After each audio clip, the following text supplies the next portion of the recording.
I'm skipping my dad's wedding. The bride's last husband is dead. My dad met Lorraine 11 months ago at a grief support group. My mom died 2 years before that. By month 2, Lorraine was coming to the house every day. By month 5, she'd moved in. By month 9, they were engaged. The wedding is in 4 hours, and I won't be there. She told my dad she lost her husband to cancer. She cried about it often. My dad held her through it because he understood that kind of loss. That's how she got in. I liked Lorraine at first. Then I started noticing things. Month 3, she convinced my dad to add her to his bank account. For groceries, she said. Month 4, she suggested he update his will, just in case. Month 5, she moved in and the locks got changed. She said the old ones were a safety hazard. I didn't get a new key. I brought it up with my dad. He said Lorraine was just being practical. Month 6, my dad stopped answering calls after 8 p.m. Lorraine said he needed rest. Month 7, I showed up unannounced. Lorraine met me at the door. Your dad's not feeling well. He looked fine through the window. She closed the blinds. I told my dad I was worried. He said Lorraine takes care of him better than anyone ever has. I said, Dad, I haven't been inside your house in 2 months. He went quiet. Lorraine texted me that night, you're stressing him out. He has a heart condition. Back off. My dad doesn't have a heart condition. Month 8, I sat in my car across the street 3 different nights. Tuesday, a man came to the house at 10 p.m. Lorraine met him at the side door. My dad's bedroom light was off. He left at midnight carrying a folder. Thursday, same man, same time, same door. I ran his plates. Glenn Worley,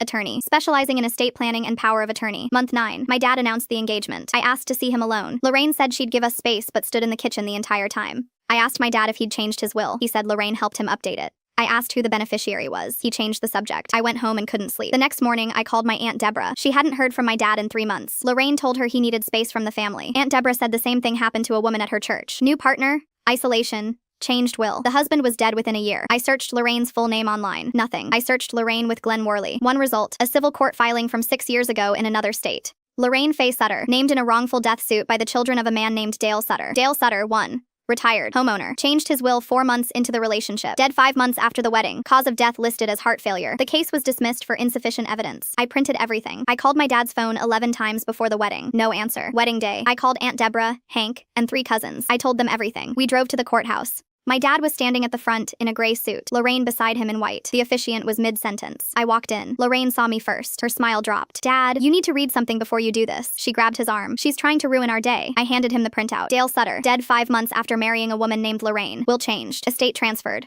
Wrongful death suit filed by his children. My dad read it twice. He looked at Lorraine. Who is Dale Sutter? She said it was a lie. I said Glenn Worley has been coming to your house at night. He's the same attorney from the Sutter case. Hank stepped forward. He'd called the detective from the Sutter case that morning. The detective said they always believed Lorraine was involved but couldn't prove it. A new husband with the same pattern was enough to reopen it. He'd already contacted local police. Lorraine turned for the exit. Aunt Deborah was standing in the doorway. 2 officers came in through the side entrance. They told Lorraine to come with them. She didn't say a word. 1 officer stayed behind. He told my dad that Glenn Worley had been picked up that morning. His office had pre-signed documents transferring my dad's house, pension, and life insurance, all backdated. The transfers were scheduled for the day after the wedding.